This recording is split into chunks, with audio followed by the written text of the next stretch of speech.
नमस्कार, मैं श्वेता और आप देख रहे हैं न्यूज फॉर नेशन। बिहार में 2 चरणों का नगर निकाय चुनाव संपन्न हुआ, जिसके बाद 2 चरणों में 17 नगर निकायों पर यह चुनाव हुआ था, जिसके बाद इसका रिजल्ट भी जारी कर दिया गया। वहीं इसका शपथ ग्रहण भी अब 13 जनवरी को होने वाला है।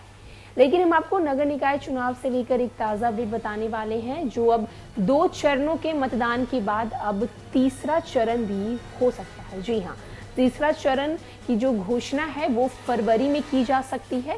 क्या कुछ नगर निकाय चुनाव के तीसरे चरण को लेकर अपडेट आया है, आइए हम आपको बताते हैं। बिहार में 2 चरणों में नगर निकाय आम चुनाव की प्रक्रिया संपन्न होने के बाद तीसरे चरण के चुनाव की घोषणा फरवरी में होगी। राज्य निर्वाचन आयोग तीसरे चरण की तैयारी में जुट गया है। तीसरे चरण में मधुबनी, सहरसा नगर निगम सहित 24 नगर निकायों में आम चुनाव कराए जाएंगे। आयोग सूत्रों ने अनुसार तीसरे चरण के चुनाव को लेकर बूथों के गठन की प्रक्रिया पूरी कर ली गई है। वहीं सभी जिलों में एक बार फिर से बूथों की वर्तमान स्थिति की जांच करने की प्रक्रिया जारी है, ताकि आवश्यकता पड़ने पर उन्हें अन्यत्र स्थानांतरित किया जा सके।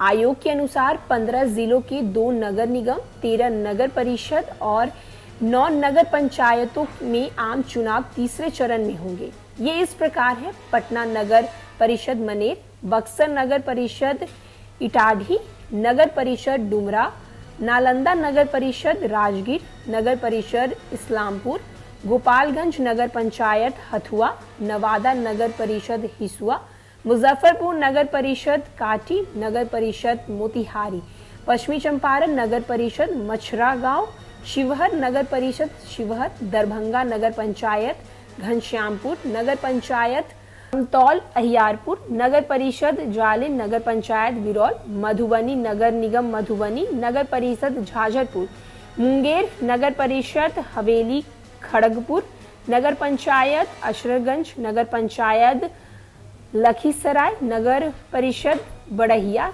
जमुई नगर परिषद झाझा, सहरसा नगर निगम सहरसा और किशनगंज नगर पंचायत पोआखाली। राज्य के कुल 261 नगर निकाय हैं। इनमें से 224 नगर निकायों में पहले और दूसरे चरण में आम चुनाव कराए गए हैं।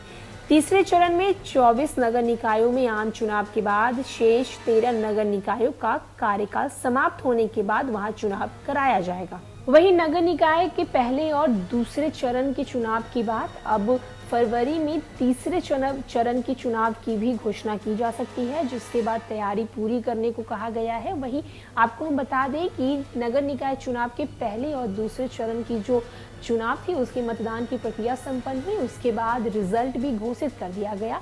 और वहीं जो प्रत्याशी की जीत थी उनकी अब 13 जनवरी को शपथ ग्रहण भी होगी। इसी बीच अब नगर निगम से एक और अपडेट सामने आई है, जहां अब पहले और दूसरे चरण के बाद अब तीसरे चरण का भी मतदान करवाया जाएगा। और भी न्यूज और अपडेट के लिए देखते रहें न्यूज फॉर नेशन। धन्यवाद।